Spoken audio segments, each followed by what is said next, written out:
Familia, en cierta ocasión me invitaron a el ministerio de Carter Report, me invitó a una gira con el pastor John Carter a Rusia.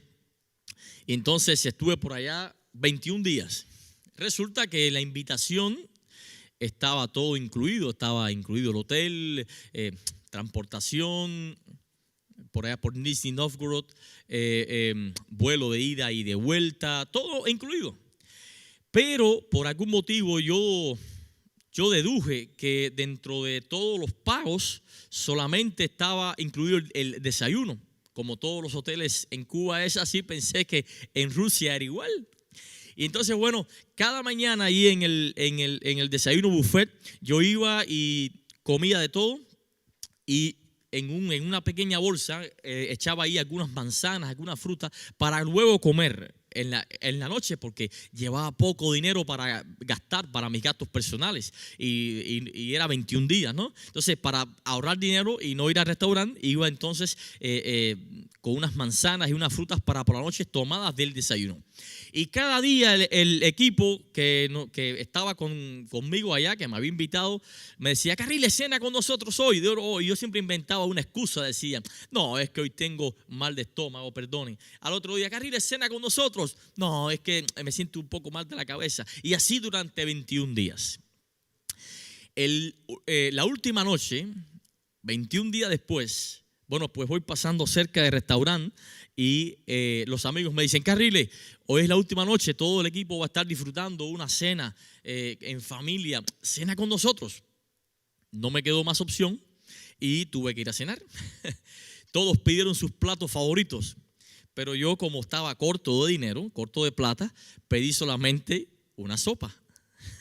Una sopa. Pero ¿y eso por qué? No, es que no tengo hambre, gracias. No, con una sopa está bien. Y bueno, todos comen allí, yo me ceno mi sopa y cuando termina todo, yo pregunto: bueno, ¿cuánto debo pagar por la sopa para? Y me dicen: no, si todo está incluido. Digo, yo no puedo creer que llevo 21 días pasando hambre. Cuando todo está incluido, un hotel de tremenda calidad.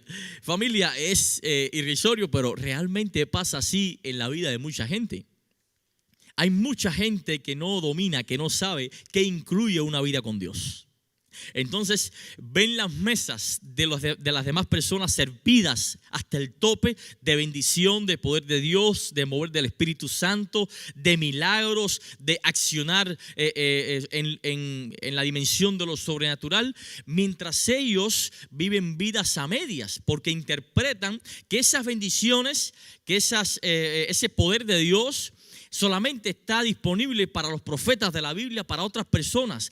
Creen de que las herramientas poderosas de Dios fueron los Elías, fueron los Pedros, fueron los discípulos, los Josué, los Moisés, y ellos viven una vida media porque solo comen el desayuno, mientras ignoran de que la mesa también está servida para ellos. Entonces llevan tiempo en la iglesia. Incluso ocupan cargo de gran liderazgo, son diáconos, muchos de ellos diaconisas, son ancianos, hasta pastores hay en esa situación. Comienzan a ver la vida cristiana no en su totalidad. Entonces, poco a poco empiezan a confundir lo santo con lo común. Y se convierten en estorbos para otros, para el ministerio que desarrollan otros. Y así va pasando el tiempo y van envejeciendo en esas bancas. Y entonces se alimentan la conciencia diciendo: bueno, pues yo estoy trabajando para el reino. Y es verdad, están trabajando para la obra, pero quizás no están trabajando con el Dios de la obra. Y eso es un peligro para la iglesia, porque un líder así es una bomba de tiempo. Porque sirven de estorbo para el desarrollo de la misión de otros que tienen bien claro el propósito por el cual Dios los trajo a esta tierra. En el libro de Isaías, capítulo 6, ahí tenemos una escena extremadamente espectacular. En el capítulo 6, a partir del verso 1, leo allí, dice el profeta Isaías: en el año que murió el rey Uzías, vi yo al Señor sentado sobre un trono alto y sublime, y sus faldas llenaban el templo. Por encima de él habían ¿qué? Serafines. Cada uno tenía 6 alas. Con 2 cubrían sus rostros, con 2 cubrían sus pies, con 2 volaban. Y el uno al otro daba voces diciendo: Santo, Santo, Santo Jehová de los ejércitos. Toda la tierra está llena de su gloria. Y los quiciales de las puertas se estremecieron con la voz del que clamaba, y la casa se llenó de humo. Entonces dije: ay de mí, que soy muerto, porque siendo hombre inmundo de labios y habitando en medio de pueblo que tiene labios inmundos, han visto mis ojos al Rey, Jehová de los ejércitos. Y voló hacia mí uno de los serafines, teniendo en su mano un carbón encendido, tomado del altar con unas tenazas. Y tocando con él sobre mi boca, dijo: he aquí que tocó esto tus labios, y es quitada tu culpa y limpio tu pecado. Amén. El capítulo 6 de Isaías parece que ocurre 5 capítulos después del ministerio profético del profeta. Pero muchos teólogos coinciden con la idea de que realmente este capítulo 6 es la apertura o el comienzo, la coronación del comienzo del ministerio profético de Isaías. Lo que sucede es que no está escrito, no está colocado en orden cronológico. Y esta idea me gusta, porque no se puede pretender comenzar un servicio a Dios, no se puede pretender comenzar un ministerio de servicio en la obra de Dios sin antes haber visto a Dios. Isaías desarrolló su misión a partir de la visión que tuvo del cielo. Nosotros, usted como líder, porque cada uno de nosotros es un líder en potencia. No basta con ser un miembro de banco, no, usted es centro de atención para alguien. Nosotros como líder tenemos que procurar tener una visión del cielo y hacer de esa visión del cielo nuestra misión en la tierra. O sea, procurar tener una experiencia con el cielo, una experiencia con el Dios del cielo, para procurar tener entonces una misión acá en la tierra y desarrollarla cabalmente. El profeta Isaías da allí un dato editorial que me encanta. Dice ahí en el versículo 1: en el año que murió el rey Uzías, vi yo al Señor sentado en un trono alto y sublime. En el año que murió el rey Uzías. ¿Por qué Isaías puso esto? ¿Quién era Uzías? Uzías fue alguien que a los 16 años, en plena adolescencia, comenzó a reinar. Y estuvo reinando alrededor de 52 años. Y fue un rey bueno. Uzías fue un rey bueno. Tanto así que en el libro segundo de Reyes, capítulo 15, versículo 5, dice allí que Uzías persistía, procuraba agradar a Jehová. Y segunda de Crónicas, capítulo 26, versículo 3, también dice que Uzías procuraba agradar a Jehová y buscaba en los días de Zacarías a Jehová, y era prosperado. Dios, al ver todas estas cosas, lo prosperaba porque era varón entendido en visión. O sea, tenía un ministerio bien centrado en la obra de Dios, un ministerio centrado en el temor de Jehová. Uzías había recibido una experiencia con el cielo, tenía una visión del cielo, y a partir de esa experiencia desarrolló su misión acá en la tierra. Era un varón realmente que buscó a Jehová. Sin embargo, no solamente era alguien espiritual, también era alguien extremadamente hábil para crear estrategias militares. De hecho, guió al pueblo de Israel en muchas batallas militares contra los filisteos y otras naciones vecinas, logrando así victoria. Sin embargo, Uzías, dice segunda de Crónicas, capítulo 26, versículo 8, dice que del 8 en adelante, dice que cuando llegó a ser grande, cuando llegó a la cúspide de su éxito, Uzías encontró el fin de su ministerio acá en la tierra. ¿Saben por qué? Porque se enorgulleció su corazón. Qué lástima. Un líder que iba bien, un líder que estuvo tantos años proclamando ser siervo de Jehová y realmente creciendo.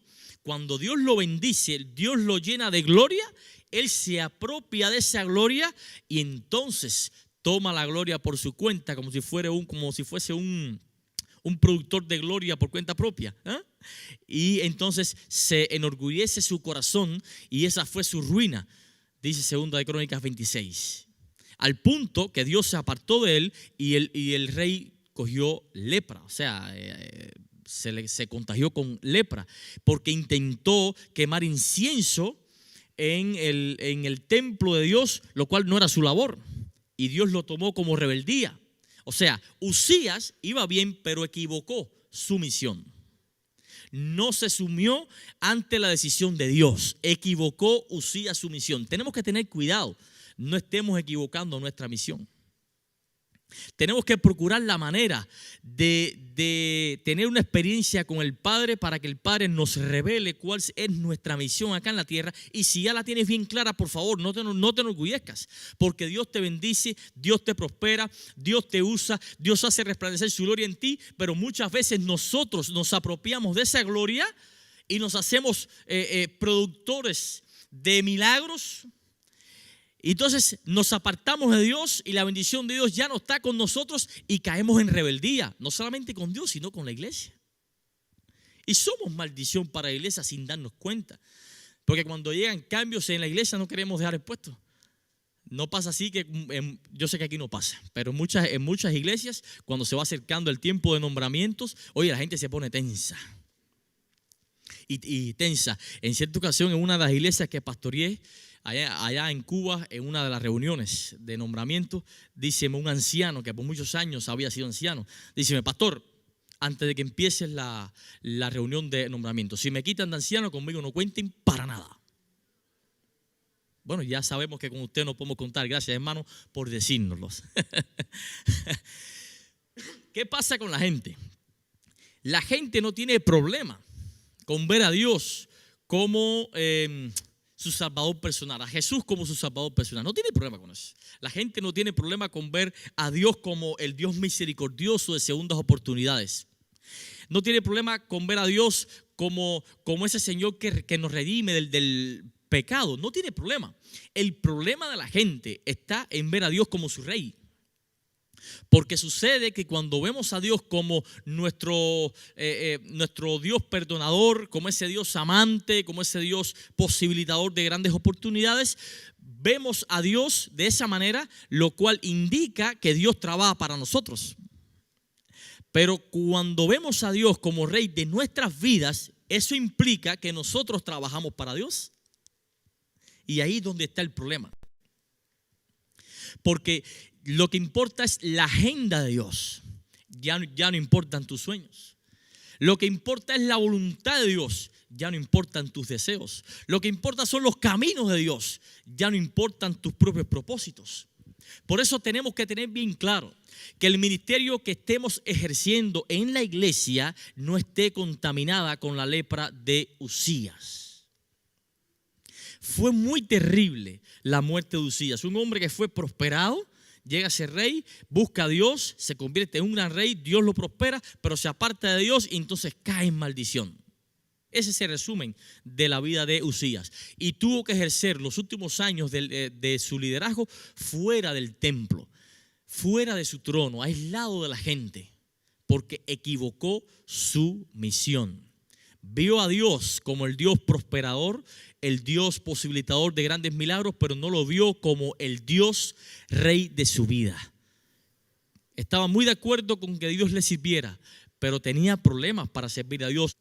Nosotros muchas veces somos cristianos de banca. Familia, no importa si estás sentado en una banca, eso no te hace un gran cristiano.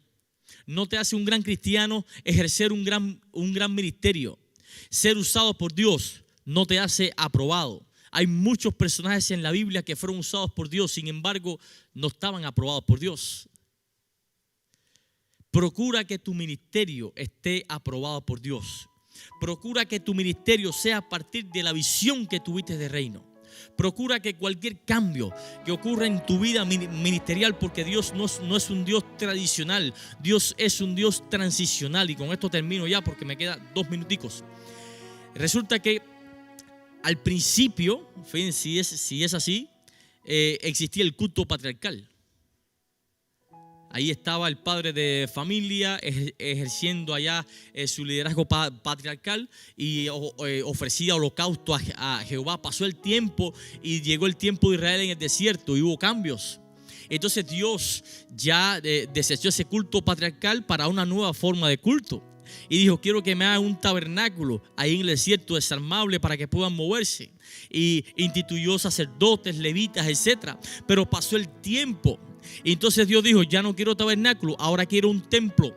Pero antes del templo, entonces quiero que perfeccionen mi adoración, la adoración a mí en ese lugar. Entonces David hizo una escuela de levitas y preparó levitas y músicos y demás. Pasó el tiempo, Dios dijo, ya es hora que me haga el templo.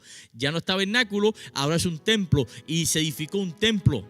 Y pasó el tiempo, entonces ya Dios dijo, este templo no es solamente para los judíos, ahora es para los griegos, para los gentiles. Y entramos nosotros. Dios es un Dios transicional. Estemos aptos espiritualmente para aceptar cualquier cambio de Dios en nuestras vidas, porque Él es el Rey de nuestra vida. Que Dios te bendiga y te abrigue siempre.